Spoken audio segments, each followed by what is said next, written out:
आत्मीय भाइयों और बहनों, आपको पुस्तक गायत्री मंत्र के यो अक्षर की व्याख्या प्राणघातक विष लेखक पंडित श्री राम शर्मा आचार्य आपको पढ़कर सुनाते हैं।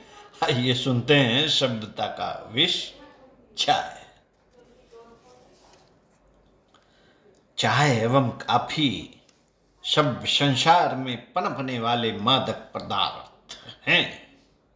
मादक पदार्थ हैं। सभ्य जगत ने और नशीली चीजों की तरह इन्हें भी अपना लिया है। सभ्य जगत ने वास्तव में ये दोनों जीवनी शक्ति का ह्रास करते हैं। इनके प्रयोग से शरीर से निकलने वाले कार्बोलिक एसिड का परिणाम बढ़ जाता है। प्रथम हानि पाचन शक्ति का ह्रास है, बदहजमी, भूख की कमी। अपच में चाय बड़ी सहायक होती है। सर विलियम रॉबर्ट लिखते हैं, थोड़ी मात्रा में भी चाय और कॉफी का सेवन करने से हमारे शरीर के पाचन रस कमजोर हो जाते हैं, जिससे अन्न के पौष्टिक तत्वों के सत्वों को हमारा शरीर नहीं खींच सकता। दूसरे शब्दों में यही अग्निमांद्य अथवा अजीर्ण होता है। दांतों के रोग में वृद्धि का एक कारण गरम गरम चाय का व्यवहार ही है। गर्म पानी लगने से दांतों की जड़ें निर्बल पड़ जाती हैं। देखने में दांत काली मैली गंदगी से भरे हुए दिखाई देने लगते हैं। चाय क्षणिक उत्तेजना देती है। उत्तेजना समाप्त होने के पश्चात मनुष्यों को स्वाभाविक शक्ति कम मालूम होने लगती है। यह शक्ति बढ़ती नहीं, पुरानी शक्ति को क्षण भर के लिए उत्तेजित मात्र कर देती है। मस्तिष्क में रक्त का संचालन अधिक हो जाने से उसमें नई स्फूर्ति सी आ जाती है। चाय या कॉफी पीने वालों को कोई न कोई उत्तेजना अवश्य चाहिए। बिना उत्तेजना के वे कोई भी कार्य संपन्न नहीं कर पाते। प्रायः देखा जाता है कि लोग चाय का प्याला पीते रहते हैं, तभी तक उनका मन कार्य में लगता है। जहां चाय समाप्त हुई कि कार्य करने की प्रवृत्ति नहीं रहती। चाय सिगरेट जैसी आदत बन जाती है। साथियों, चाय से सर में दर्द बना रहता है। लोगों में यह भ्रांति मूलक धारणा बैठ गई है कि चाय से भोजन हजम हो जाता है। वास्तव में इससे उल्टे पाचन क्रिया में व्यवधान उपस्थित हो जाता है। दिल की धड़कन की शिकायत बढ़ जाती है और अंग भारी रहते हैं।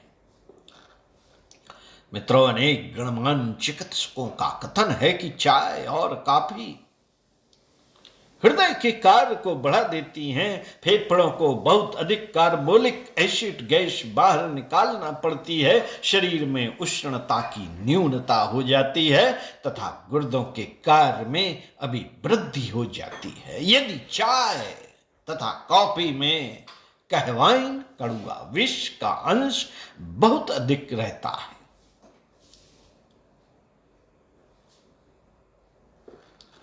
तो मनुष्य का जी मिचलाता है।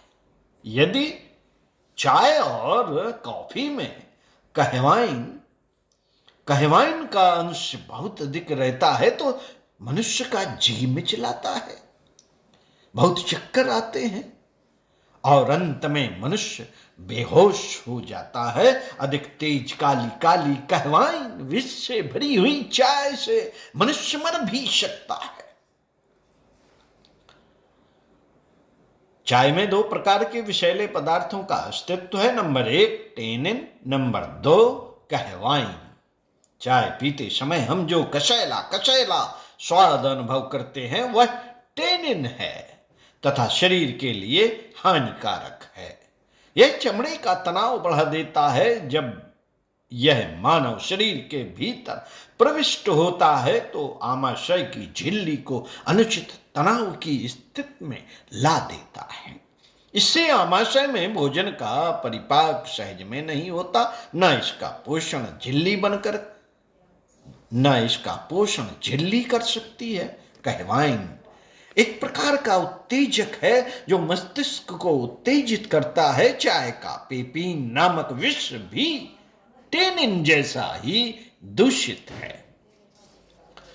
मित्रों, शारीरिक हानि के विचार से शराब और चाय एक ही प्रकार के हैं, अंतर महंगी और सस्ती का है। शराब मदहोश बनाकर अल्पकाल के लिए दुख हरती है, किंतु चाय उत्तेजना देती और नींद हराम करती है। अमूल्य जीवन तथा शरीर के स्वास्थ्य को नष्ट करने में यह शराब से कम नहीं, शराब से कम नहीं है, क्योंकि यह उससे सस्ती है और उसका प्रचार स्थान स्थान पर है। क्षुधा नष्ट हो जाती है तथा चाय के अतिरिक्त और किसी प्रकार की इच्छा नहीं रह जाती। हृदय की गति निर्बल पड़ जाती है। इसके बिना मन खिन्न, चिड़चिड़ा और मस्तिष्क कार्य रहित सा रहता है। साथियों, भारत के प्रसिद्ध डॉक्टर गोपाल भास्कर गडबुल लिखते हैं कि कान तथा अन्य ज्ञान इंद्रियों पर इसका बहुत अधिक प्रभाव पड़ता है। कुछ दिनों में पक्षाघात, लकवा, बहरापन आदि रोग होते हैं। जो व्यक्ति चाय पीते हैं उनके दिमाग की नसें ढीली पड़ जाती हैं और कानों में शाय शाय की ध्वनि आने लगती है। स्त्रियां जो मनुष्यों की अपेक्षा अधिक निर्बल होती हैं, चाय की अभ्यासी बनकर रोगों से अधिक ग्रस्त हो जाती हैं। साथियों, कुछ डॉक्टरों का कथन है कि चाय कॉफी के सेवन से एक नया रोग उत्पन्न हुआ है। पहले मस्तिष्क में एक प्रकार का वेग उत्पन्न होता है, चेहरे का रंग पीत वर्ण हो जाता है, किंतु चाय पीने वाला उसकी परवाह नहीं करता।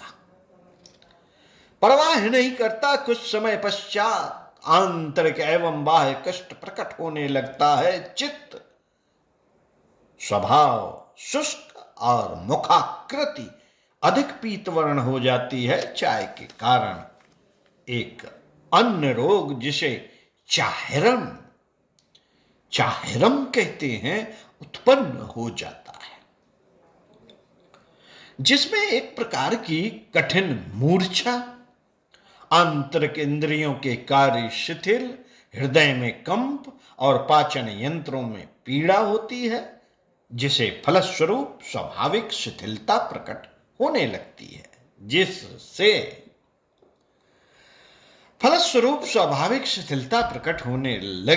है।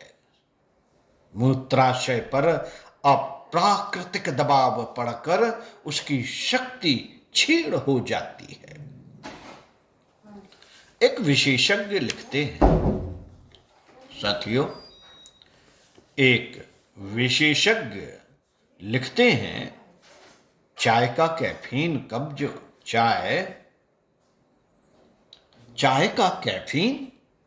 कब्ज उत्पन्न करता है। प्रायः देखा जाता है कि चाय के शौकीनों को तब तक शौच नहीं उतरती जब तक वे चाय न पी लें। वास्तव में चाय मल निःसरण नहीं करती। गर्म पानी जो चाय में मिला रहता है शरीर के अपान वायु को हल्का कर देता है और उसी के कारण मल का निःसरण होता है। चाय पीने वाले उसे चाय का गुण समझते हैं।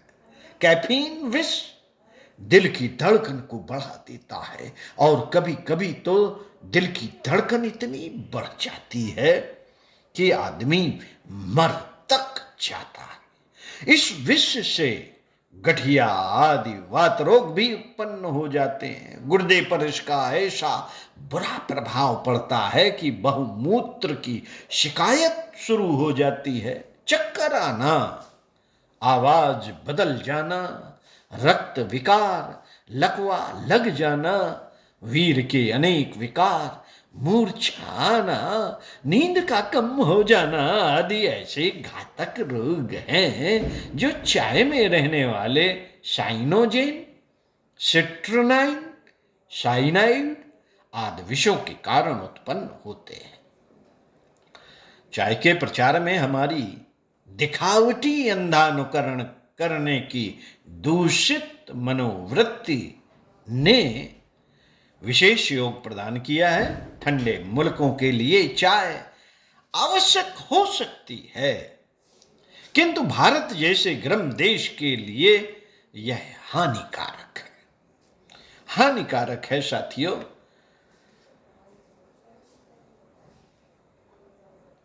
ओम शांति।